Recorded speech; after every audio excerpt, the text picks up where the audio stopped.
Извините. Стана са пред мен заради тях. Добър ден, здравейте!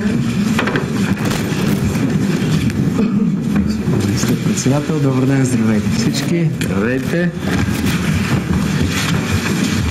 Уважаема госпожо председател на Народното събрание, уважаеми господин министър-председател, уважаема госпожо вице-президент, уважаеми членове на Консултативния съвет, уважаеми дами и господа, добър ден! Благодаря ви, че сме заедно и добре дошли на всички. Позволете ми по традиция да направя кратко изказване в началото на нашето конституционно заседание по национална сигурност във връзка с дневния ред, целите и задачите, които си поставяме днес. По точка първа ще обсъдим рисковете и заплахите за националната сигурност, произтичащи от военно-политическата обстановка в Близкия изток. Предвидено е да изслушаме два доклада. Първият доклад е на министъра на външните работи, господин Николай Младенов, на тема рискове и заплахи за сигурността на страната, произтичащи от политическите процеси в Близкия изток.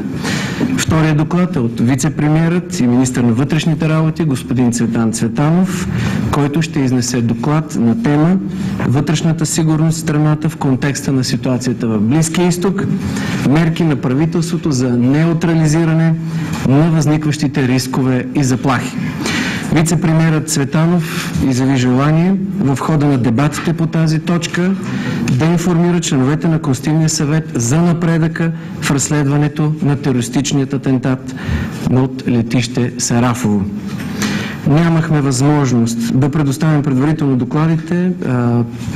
Искам специално да посоча, тъй като всички вие звъняхте, включително и медиите, тъй като докладът на вице-премиерът е квалифициран с гриф поверително и съгласно правилата, закона, администрацията на президента няма право да го размножава.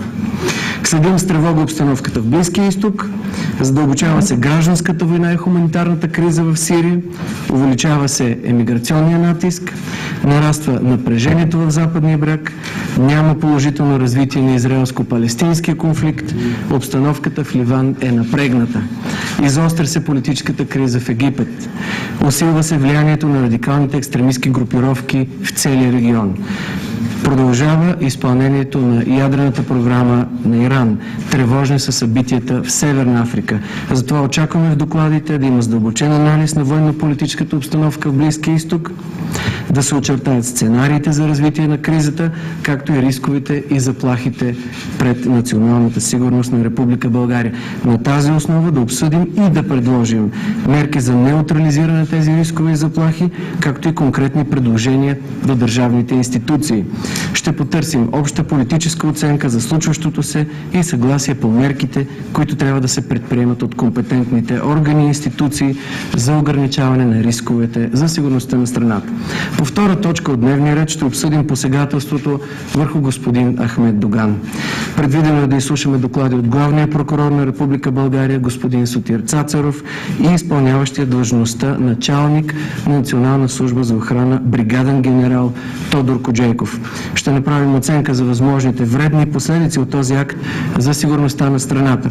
Целта е да постигнем консенсус по мерките за ограничаване и неутрализиране на тези последици и недопускане на подобни прояви в бъдеще. Известна е моята позиция, както и позицията на всички парламентарно представени политически сили. Нападението над господин Ахмед Доган е недопустим акт на посегателство, който нанесе вреди върху репутацията на България. Надявам се политическите партии да поемат ангажимент да не използват този акт за политически цели и в публичните си изяви да се въздържат от непремерени реакции и риторика, която могат да предизвикат и съответно, която пък може да предизвика обществено напрежение.